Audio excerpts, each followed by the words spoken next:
Welcome again to Dave Kennon's Retirement Revolution, where today we are going to answer the 5 most common Social Security planning questions.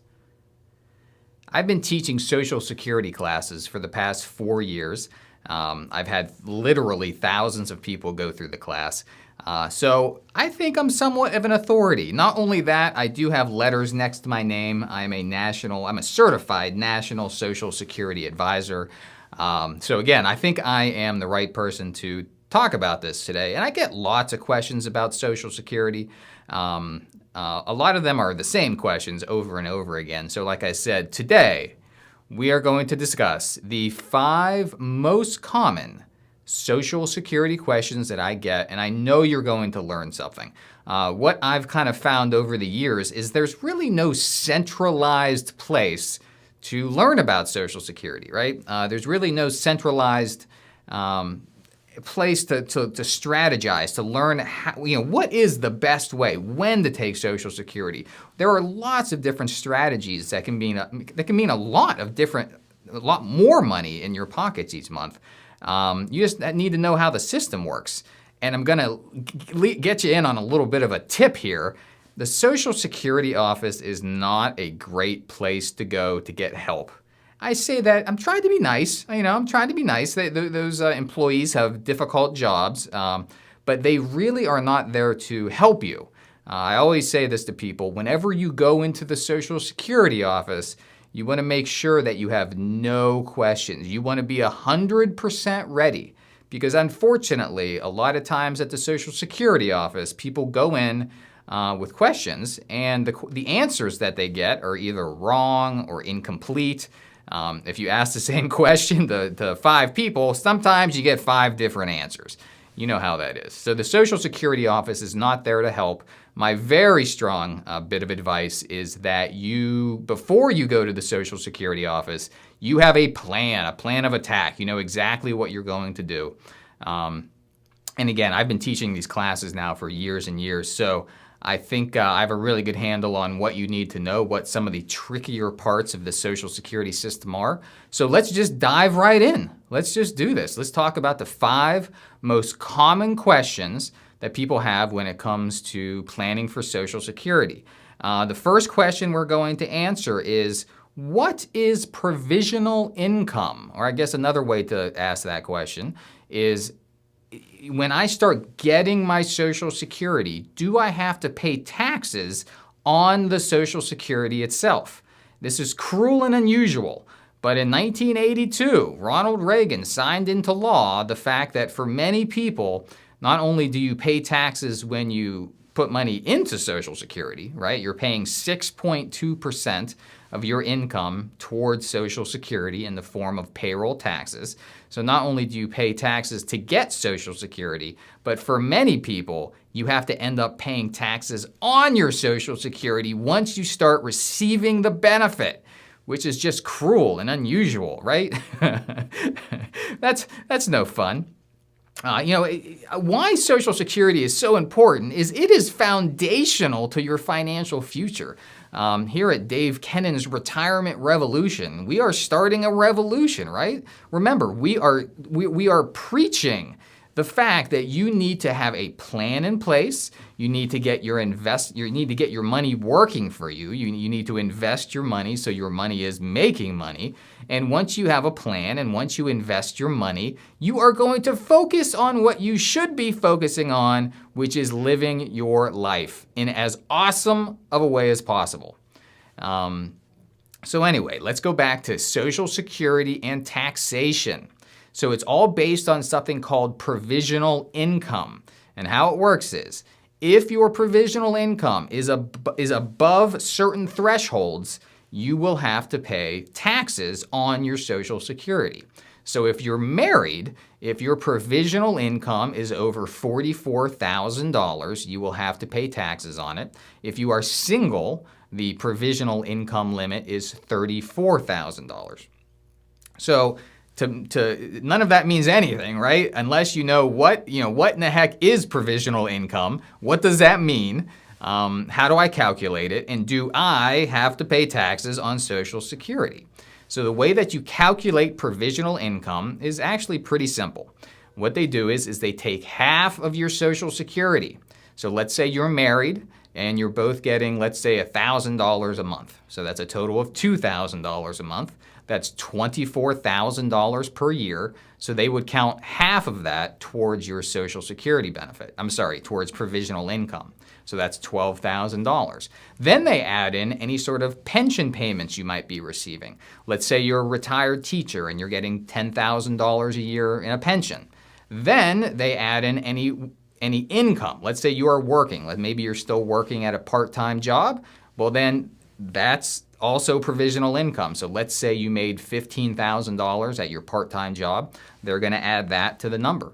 So they take half of your Social Security plus pensions plus any sort of income that you make, and then they add in any withdrawals from IRAs or 401ks. So if you take any money from a retirement account, that counts as provisional income. The only thing that doesn't count as provisional income is a Roth IRA. And then once you add up all of those numbers, they also add in things like interest on a CD, dividends on stocks, interest on bonds. So they take all the money you've made, half of your Social Security plus everything else. They add up all of those numbers, and if you exceed the threshold, $44,000 for married people, $34,000 for single. If you're over that limit, then you have to pay taxes on your Social Security at whatever income tax bracket your overall tax rate is. So that is what provisional income is, and that is how you determine whether or not you have to pay taxes on your Social Security. So let's move on to question number 2. Question number 2 there's something called the windfall elimination provision or the government pension offset, the WEP and the GPO. This only applies to maybe 10 or 20% of the people in the country, so I'm not going to spend too much time on it. But basically, if you worked in a government job, some federal jobs this applies to, some jobs in certain states, let's say you were a teacher in Ohio or California or Nevada or Massachusetts, there's about 13 states where when you work for that government job, you do not have to pay into Social Security. They do not take out payroll taxes. Now, if you're in that situation and you did not pay into Social Security, you're not going to qualify for Social Security. But it gets worse. Let's say you worked in Ohio for 20 years as a teacher, never paid into Social Security, and then moved down to Florida and started teaching in Florida for 20 years. Now in Florida, you do pay into Social Security, so you would start getting Social Security statements saying that you are indeed eligible for Social Security. Now, when you go to apply for Social Security, you are not going to get what they say you're going to get on the statement. It is dastardly. It is disappointing because when they find out that you're getting a pension from a government job from a state or a federal position where you did not have to pay into Social Security, they are going to penalize you. And oftentimes it is pretty dramatic. It can be up to 2/3 of what it says you're going to make on your statement. Not only that, it extends to spousal benefits, survivor benefits. It kind of follows you around for the rest of your life. So if that is a situation that you're in, just be forewarned. I'm more than happy to help you. I have people travel from all over coming to my office so I can help them plan when they're in this kind of situation. And I do teach Social Security classes as well that you're more than welcome to attend. But if you are a government employee, you may be subject to the windfall elimination provision or the government pension offset. Okay, question number 3. So question number 3 goes like this. When should I start my Social Security benefits? Now, obviously, it's that's a tough question to answer. Everyone is in a different situation. There is no flat answer. There's no generic answer I can give as far as when you should take Social Security. But there are some generic bits of advice that I would like to give you. One of the bits of advice is if you are married and you are the main breadwinner, if you have the larger Social Security amount coming your way, and if you if you made more money during your lifetime, you paid more in the Social Security, you are eligible for more Social Security. If that's the situation that you're in, well then, generically speaking, what I suggest is if you're married, the person with the lower Social Security amount wants to take theirs sooner than later, and the person with the larger Social Security amount wants to wait as long as they can. Now, why is this? It has to do with survivor benefits. And what I mean by that is, if your spouse passes away and they are getting more Social Security than you, you are going to stop getting your Social Security and start getting theirs. The larger Social Security remains. So it makes a tremendous amount of sense, strategically speaking, to build up one of your Social Security benefits as much as possible. If you do that, it's going to provide a foundational check that is going to pay out as long as one of you is alive. Right? If the wife ends up living to be 103, we want to make sure that there's one large Social Security check coming in every month as long as one of you is alive. So a very common generic piece of advice that I give to people is that it is far better that one spouse gets $1,000 a month from Social Security and the other spouse gets $3,000 a month. That's better than both of you getting $2,000 a month. Because if one of you dies and you're each getting $2,000 a month, you're going to lose half of your income. But if one of you is getting $1,000 because they took it early, and the other person is getting $3,000 because they waited a long time to take theirs, then if one of you passes away, you only lose 25% of your income. So a lot of the strategizing, and again, I've sat down with literally over 1,000 people in the past 5 years. One of the big strategies that we use is we try to get the larger Social Security check as big as possible. We try to get that foundational Social Security check as large as possible. So again, generically, that's the advice that I have. The other advice that I have as far as Social Security timing, as far as when you can take it, is there is a break even in Social Security. And what that means is, and it's another very common question that I get, is, okay, if I take Social Security at 62, I know that I get less, but I get more checks, right? It's a good question. It makes a lot of sense. If you started at 62, you get a lot less money, but you get a lot more checks versus if you take it at 70 or 66 or 68 or whatever it might be. Remember, every year that you wait to get your Social Security, it increases by 8%. Permanently. It's a guaranteed 8% rate of growth per year.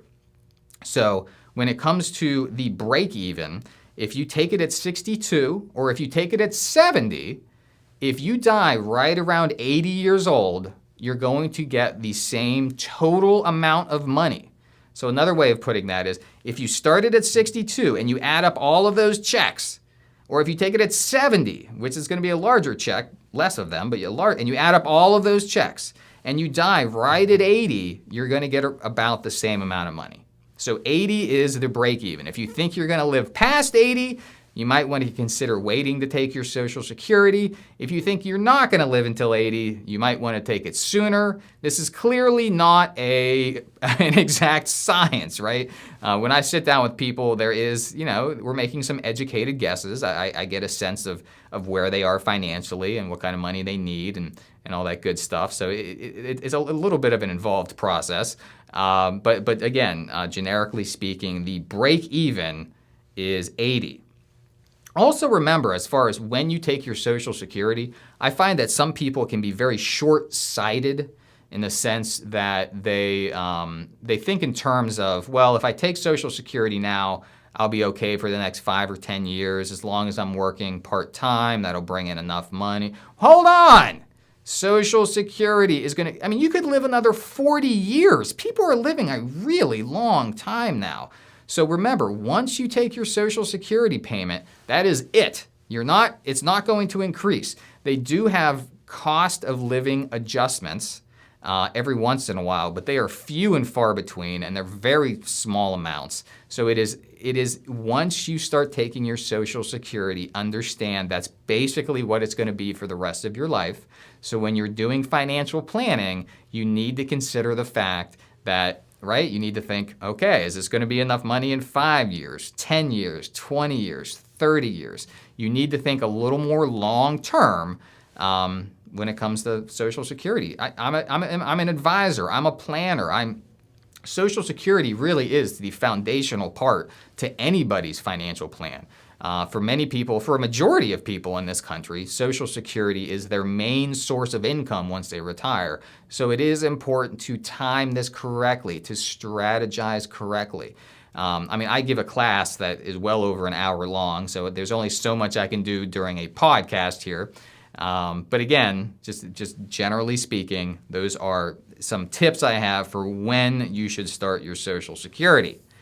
The fourth question is, can I work while I'm on Social Security? This is a very common question. And the answer is yes, you can. In fact, if you are 62, 63, 64, or 65, you can make up to $17,000 a year and still collect Social Security. They will not penalize you. They're only looking at earned income. They don't care about pensions. They don't care about any of that stuff. They're just looking at you went to a job, got paid, got a paycheck, got a W-2 at the end of the year.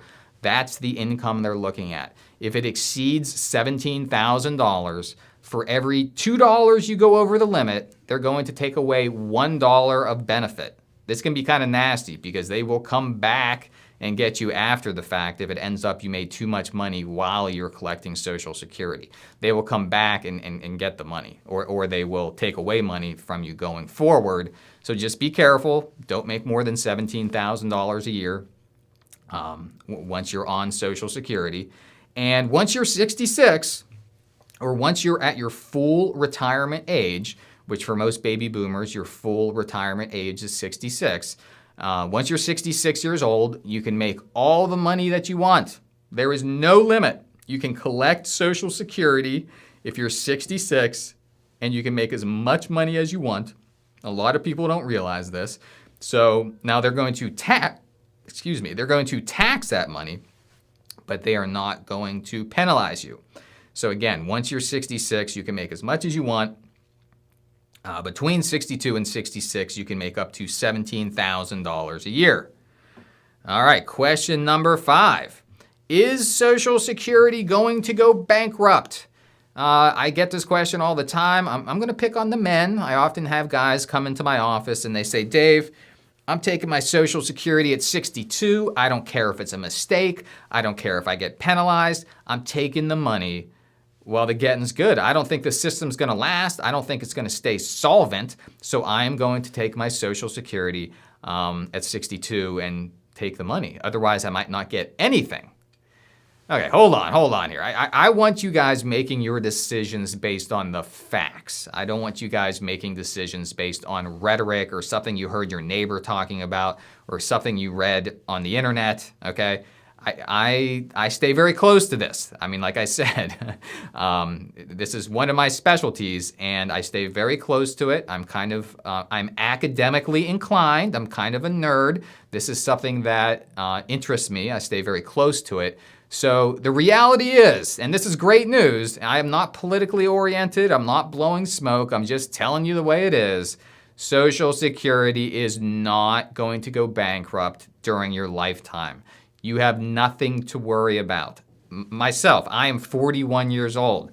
I'm not worried about myself. I am going to get what Social Security says I'm going to get. My kids, I'm worried about them. At some point, they're kicking the can down the road. At some point, it's all going to end, and a generation is going to get stuck with a very large bill or get stuck with no benefits.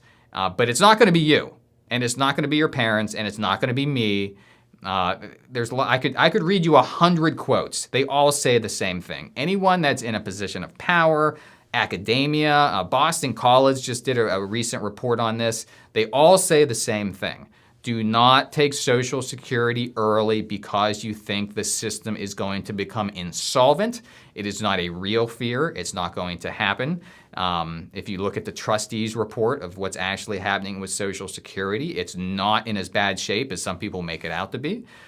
In addition to that, there's lots of ways to keep the system going, one of which is to increase payroll taxes and also increasing the limit on payroll tax. You only pay payroll tax in the first $127,000 of your income. After that, you do not have to pay into Social Security. You don't pay Social Security tax anymore. They're increasing that number, which is another way to kick the can down the road. Do not worry, they are not going to take away your Social Security. Don't let that fear sabotage your retirement. You want to make your decisions based on the facts, not on some sort of fringe rhetoric that you heard from Uncle Bob at Thanksgiving, who knows everything and he scared you. And don't listen to it. You want to base your decisions on the facts. Okay, so real quickly, a few bonus tips for the end of the broadcast today. I'm going to give you a few bonus tips. If half of your spouse's benefit is more than all of yours, you're going to get half of your spouse's.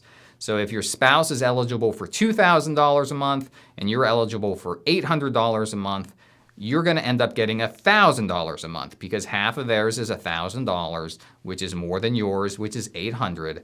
So if half of your spouse's is more than all of yours, then you are going to get half of the spouse's.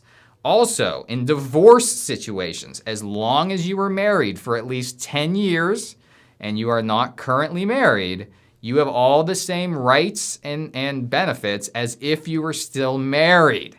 So partly what that means is, and I know this sounds crazy, but if your ex-spouse dies and they were getting more Social Security than you are going to start getting their Social Security because if you were married and they died and they were getting more Social Security than you would start getting theirs. So those are my tips. Those are questions answered. Again, I teach a workshop that goes over all of this stuff in great detail.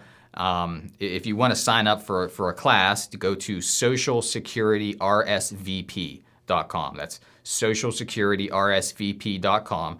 I do the classes every 2 weeks. It'll help you strategize, learn everything you need to know about Social Security. I think I pretty much have it mastered at this point.